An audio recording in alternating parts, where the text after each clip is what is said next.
Is this the Mount Rushmore of King of the Ring winners? That's right, King of the Ring season is upon us once again, ladies and gentlemen. A new king will be crowned this Saturday at Night of Champions 2025. And myself and Nick Steve are going to go back to yesteryear at the moment, go through all the previous King of the Ring winners and put our Mount Rushmore. It could be for many different reasons. It could be whoever had the king gimmick the best. It could be someone who went on, took the momentum after winning King of the Ring. Perhaps the best wrestler in the tournament. Perhaps the tournament itself. It could be many different reasons of why you would pick it. But Nick, Steve, it's good to have you on board as always. Let's go through your first pick is on the Mount Rushmore. Let's start with the most obvious pick. 1996, Stone Cold Steve Austin. This King of the Ring tournament is the birthplace of arguably the greatest of all time in Stone Cold Steve Austin. He cuts that obvious Austin 316 promo, and from then on a legend is born, I would say. It's just the tournament itself isn't the greatest in terms of wrestling, but we do get the greatest of all time in my personal opinion from it, so you can't really go wrong with that as a first pick. Absolutely, yeah. The person who actually got the most to gain through winning King of the Ring, maybe not straight away. Obviously, in certain years, you'd get a championship match at SummerSlam. Austin was on a free-for-all against Yokozuna, but still, he would go on to eventually win a Royal Rumble after this, and then win 2 Royal Rumbles, actually, and then go on and win the championship at WrestleMania 14. But Austin 316 was born at King of the Ring 1996. Like you said, the infamous promo, Austin 316 said, "I just whooped your ass." Still the biggest wrestling sold t-shirt today. No matter how many yeets you put out there, Austin still holds the record at this point. Yeah, it's on my Mount Rushmore as well. Like, Austin can't be ignored. I mean, the fact is the impact he's had on wrestling and will forever hold a place in our hearts as being one of the greatest of all time. He's on many a Mount Rushmore, not just for this category. But who would be your second pick for your Mount Rushmore? Just a quick thing as well to correct me. The guy was never meant to win it either, was he? I think it was meant to be Triple H that won it that year, as well, if I remember correctly. So, yes, happy coincidence. Absolutely. After the infamous curtain call, Triple H had to wait 12 months before he would get his time to shine, winning King of the Ring. Yeah. Second on my list, look, I think this person was the best to capture the whole idea of the King of the Ring. For me, it's 2006. It's Booker T. I think, for me, the greatest King of the Ring character persona that they've ever produced. Played the role perfectly. He even had a queen. I don't remember many other people having a queen. And like I said, maybe you could say Miss Elizabeth back in the day, but we had a Queen Charmel. He was King Booker, sucker. It was, yeah. King Booker and Queen Charmel on my Mount Rushmore. And like you said, Austin most again, best king of all time with playing with the gimmick is definitely going to be King Booker, winning King of the Ring, going on then to become the world champion on SmackDown as well. Obviously throughout 2006 was the top heel over there.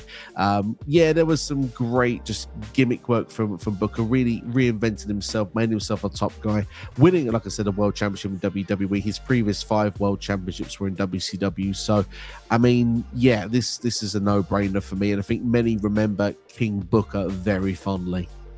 Yeah, I mean, like I said, just the whole persona of King was just fantastic, and you can't not pick possibly the greatest King role ever. Absolutely, indeed. Well, we're 2 for 2 because I agree with he's on my Mount Rushmore as well. So we can get a full sweep. Let's go with number 3.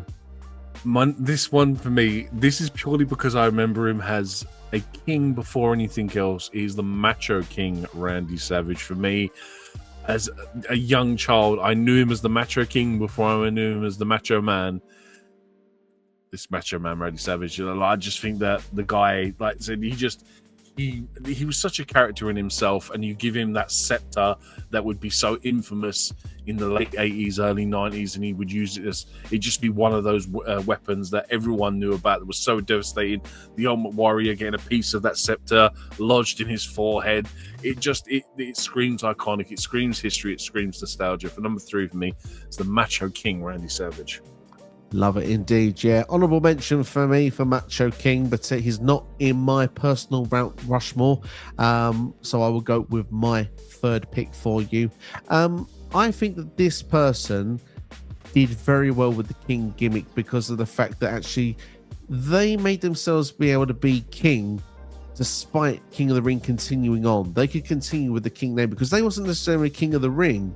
They were king of their family, the King of Hearts, 1994 winner, Owen Hart. Obviously wanting to outdo his brother who had won the year before. Owen Hart would go on to do it there. Obviously, he would go on to have a championship match at SummerSlam against his brother Bret Hart, of course. He'd beaten Bret earlier in the year at WrestleMania. He'd lost at SummerSlam. But like I said, you could move on to the Mabels of this world in 1995. Owen Hart was still the King of Hearts and probably truly still the king in our eyes, if we're being brutally honest. Look, I had to choose between the Macho King or Owen Hart, and like, dude, I remember Owen Hart just being that insufferable, walking around with his Slammy Awards and his crown on his head. Just another great guy, and look, gone too soon, but fondly remembered. It certainly is indeed. Then, and your last pick then for the Mount Rushmore. There are so many I could have easily picked, but for me, I've gone with this one because this one I feel is almost like this was something someone wanted for the longest time ever. Someone who all they ever wanted to do was win King of the Ring. For me, I've gone to 2021. It's Xavier Woods. The guy had never won a singles championship. He'd already been a tag team champion. And this was his moment, man. This was his WrestleMania.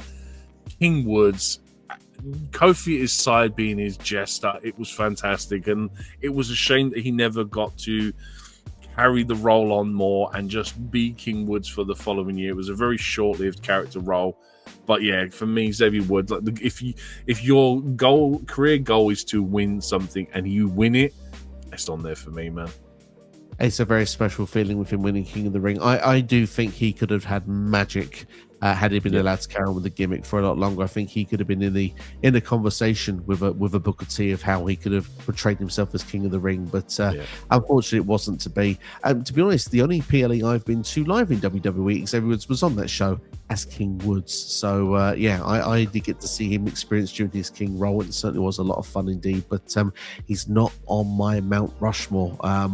I've said about the idea of characters, people of longevity. For me, it's about the tournament with the last one, because this person's actually won King of the Ring twice. But if you ask me to name you a King of the Ring, I always go back to 1993, and I can't help think but 3 perfect matches in the same night against the likes of Razor Ramon in the first round, Mr. Perfect in the second round, and of course Bam Bam Bigelow in the third round. 3 very different matches, but 3 quality matches. I'm talking about none other than Bret the Hitman Hart, someone who put King of the Ring on the map when it became a pay-per-view in 1993, and from there it would go on to be a pay-per-view for about another 8 or 9 years afterwards. Bret was the foundation of where this was and how it would be carried moving forward. Yeah, honorable mention for me. Like you said, I didn't really do too much into the tournaments because a lot of these tournaments tend to be quite throwaway, and it's more just about the whole pay-per-view itself. But look, yeah, the only 2-time winner, I believe, deservedly to be on there, man. Absolutely, indeed, yeah. Big fan of Bret Hart, like I say. It was a further interview with Jerry the King Lawler at the time, but when you look at the way it first connected to King of the Ring for those first couple of years as well, Bret Hart, Owen Hart, for me, it just felt like it was a natural fit, and it just was a lot of my childhood. I really enjoyed it, so they deserved their place on that Mount Rushmore for me. Any honourable mentions for you? I do, like I said, Sheamus, Wade Barrett, even William Regal, because of him actually being British, was kind of like the most fitting person to be a king. There are so many, to be honest, with King of the Ring. I think for the story for a lot of them is more nostalgia than anything else. But yeah, there's so many, man. For me, my honourable mentions really are the people that have gained so much from winning King of the Ring, the likes of Kurt Angle, Triple H, Hunter Hearst Helmsley. Obviously, you've got the likes of Edge, and obviously Brock Lesnar as well. All of them went on to become big stars and future world champions, and obviously started through winning King of the Ring. Edge's was a bit longer than everybody else's, though. He kind of broke out as a single star away from the tag team wrestler. Perhaps they got him to the Intercontinental Championship, but still thought it was worth its mention. Definitely. Well, that's our Mount Rushmore then for King of the Ring winners. NXT, before we wrap it up, your 4 names, please. Yep, Stone Cold Steve Austin, the Macho King Randy Savage, Booker T, and Xavier Woods. Fantastic stuff indeed. My picks are Stone Cold Steve Austin, Booker T, Owen Hart, and Bret the Hitman Hart. Let us know who your Mount Rushmore are of King of the Ring winners now in the comments below. If you've enjoyed this video, hit the like button, share with a friend, subscribe as well. And if you want more from this series, then check the playlist that's on the side of your screen right now. Thank you all for watching. Look after yourselves and each other. We'll see you for the next video.